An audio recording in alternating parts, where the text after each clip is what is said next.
കേരള രാഷ്ട്രീയത്തെയും ഭരണസിരാ കേന്ദ്രങ്ങളെയും ഒരുപോലെ ഉറ്റുനോക്കാൻ പ്രേരിപ്പിക്കുന്ന കടുത്ത നിയമ പോരാട്ടത്തിൽ ഏറ്റവും നിർണായകമായ ഒരു കോടതി വിധി കൂടി പുറത്തു വന്നിരിക്കുകയാണ്. Cochin minerals and rutile limited അഥവാ CMRൽ ഉൾപ്പെട്ട സാമ്പത്തിക ഇടപാടുകളുമായി ബന്ധപ്പെട്ട മാസപ്പടി കേസിൽ എൻഫോഴ്സ്മെന്റ് ഡയറക്ടറേറ്റിന്റെ അന്വേഷണം തടസ്സമില്ലാതെ തുടരാമെന്ന് കേരള ഹൈക്കോടതി വ്യക്തമാക്കി കഴിഞ്ഞു. ED അന്വേഷണത്തിന് അനുമതി നൽകിയ സിംഗിൾ ബെഞ്ച് ഉത്തരവിനെതിരെ CMRൽ സമർപ്പിച്ച അപ്പീൽ ഹർജി പൂർണ്ണമായും തള്ളിക്കൊണ്ടാണ് ജസ്റ്റിസുമാരായ രാജ വിജയരാഘവൻ, KV ജയകുമാർ എന്നിവരുൾപ്പെട്ട ഹൈക്കോടതി ഡിവിഷൻ ബെഞ്ച് ഈ വിധി പ്രസ്താവിച്ചിരിക്കുന്നത്.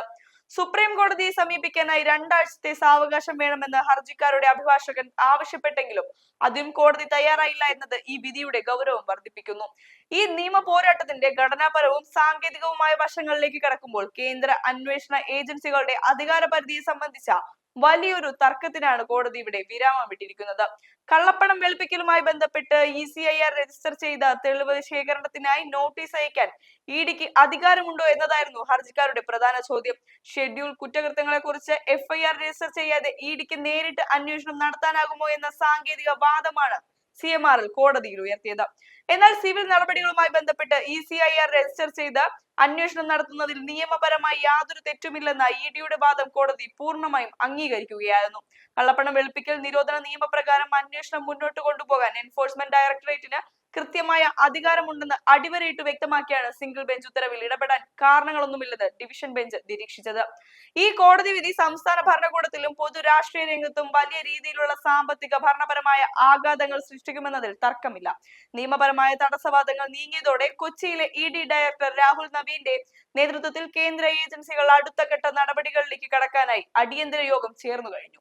വരും ദിവസങ്ങളിൽ കേസിൽ ഉൾപ്പെട്ടിരുന്ന പ്രമുഖ വ്യക്തികളിലേക്കും സ്ഥാപനങ്ങളിലേക്കും കൂടുതൽ കർശനമായ നോട്ടീസുകളും ചോദ്യം ചെയ്യലുകളും നീളാനുള്ള സാധ്യതയാണ് ഇത് തുറന്നു നൽകുന്നത്. കോർപ്പറേറ്റ് ഫണ്ടിങ്ങും രാഷ്ട്രീയ നേതൃത്വങ്ങളും തമ്മിലുള്ള അവിശുദ്ധ കൂട്ടുകെട്ടുകളെ കുറിച്ചുള്ള അന്വേഷണങ്ങൾ കൂടുതൽ ആഴത്തിലേക്ക് പോകുമ്പോൾ അത് സംസ്ഥാനത്തെ ഭരണ സംവിധാനത്തിന്റെ സുതാര്യതയും ജനക്ഷേമ പ്രതിച്ഛായയും ജനമധ്യത്തിൽ ചോദ്യം ചെയ്യുന്ന ഘട്ടത്തിലേക്ക് എത്തിച്ചേക്കാം. ഒരു ജനാധിപത്യ രാജ്യത്ത് കക്ഷി രാഷ്ട്രീയ താല്പര്യങ്ങൾക്കോ വ്യക്തിപരമായ സ്വാധീനങ്ങൾക്കോ അപ്പുറം ഭരണഘടനാ സ്ഥാപനങ്ങളുടെയും അന്വേഷണ ഏജൻസികളുടെയും സുതാര്യതയും ജനാധിപത്യപരമായ മറുപടി പറയാനുള്ള ബാധ്യതയുമാണ് മുൻപന്തിയിൽ നിൽക്കേണ്ടത്. കേവലമായ രാഷ്ട്രീയ പ്രത്യാരോപണങ്ങൾക്കും മാധ്യമ വിചാരണകൾക്കും അപ്പുറം അഴിമതി വിരുദ്ധ നിയമങ്ങളുടെ കൃത്യമായ നടത്തിപ്പും സ്ഥാപനപരമായ അച്ചടക്കവും ഉറപ്പാക്കാൻ ഇത്തരം ജുഡീഷ്യൽ ഇടപെടലുകൾക്ക് സാധിക്കും. ഭരണാധികാരികളും കോർപ്പറേറ്റ് സ്ഥാപനങ്ങളും തമ്മിലുള്ള ധനസമ്പാദന ഇടപാടുകളും ചട്ടക്കൂടുകൾക്ക് ഉള്ളിലാണോ എന്ന് പരിശോധിക്കപ്പെടുന്നത് ജനാധിപത്യത്തിന്റെ ആരോഗ്യകരമായ നിലനിൽപ്പിന് അത്യന്താപേക്ഷിതമാണ്. സംസ്ഥാനത്തിന്റെ രാഷ്ട്രീയ ഭാവിയെയും ശുദ്ധീകരണ പ്രക്രിയകളെയും നിർണ്ണയിക്കുന്ന ഇത്തരം ഗൗരവമേറിയ നവീകരണങ്ങളെ കുറിച്ച് ബോധവാന്മാരാകുക എന്നത് ഓരോ ഉത്തരവാദിത്വമുള്ള പൗരന്റെയും ചുമതലയാണ്. ഈ പശ്ചാത്തലത്തിൽ കേന്ദ്ര അന്വേഷണ ഏജൻസികളുടെ അധികാര പരിധിയെയും സംസ്ഥാനത്തെ രാഷ്ട്രീയ അഴിമതി അന്വേഷണങ്ങളുടെ സുതാര്യതയെയും കുറിച്ചുള്ള ഹൈക്കോടതിയുടെ ഈ പുതിയ വിധിയെ നിങ്ങൾ എങ്ങനെയാണ് വിലയിരുത്തുന്നത്?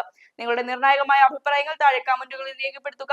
ആരോഗ്യകരമായ രാഷ്ട്രീയ സംവാദങ്ങൾ പ്രോത്സാഹിപ്പിക്കുന്നതിനായി ഈ വിശകലനം പരമാവധി പങ്കുവയ്ക്കുക.